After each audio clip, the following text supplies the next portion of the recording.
Let's just try to take a closer look on this ram tank. Starting from these trucks, you'll notice it's covered with rubber. The outer as well as the inner part of this truck is covered with rubber. This allows a smooth ride, especially when this tank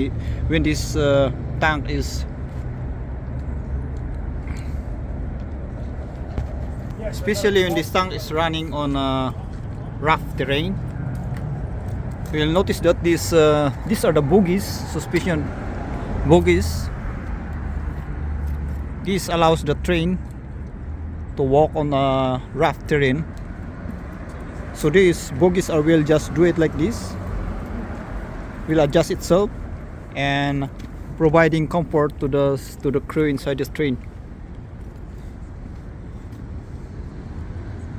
As you will notice on the movies or video that you will watch, when the tank is getting into a rough terrain, this bogie will just move something like this.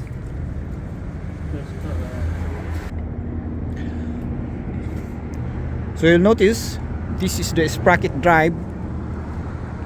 This is the one that drives this whole truck section.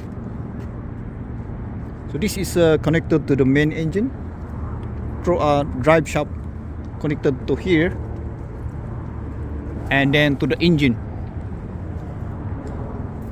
So the engine is here at the rear.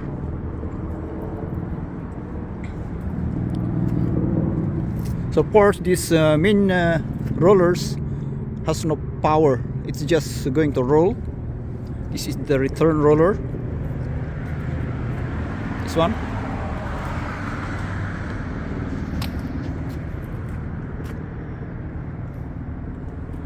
And you will notice here the front, there's the cupola. This is where this is like a periscope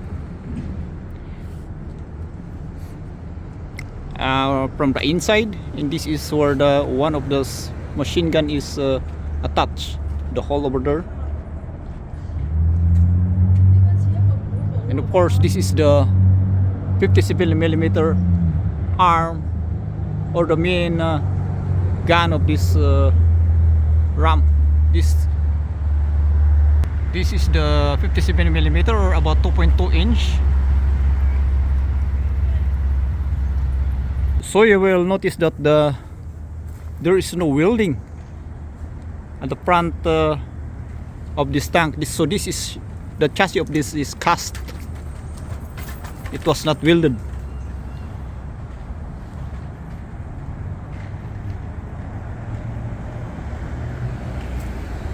Of course you will notice here this is bolted. This part of the chassis is bolted, this front.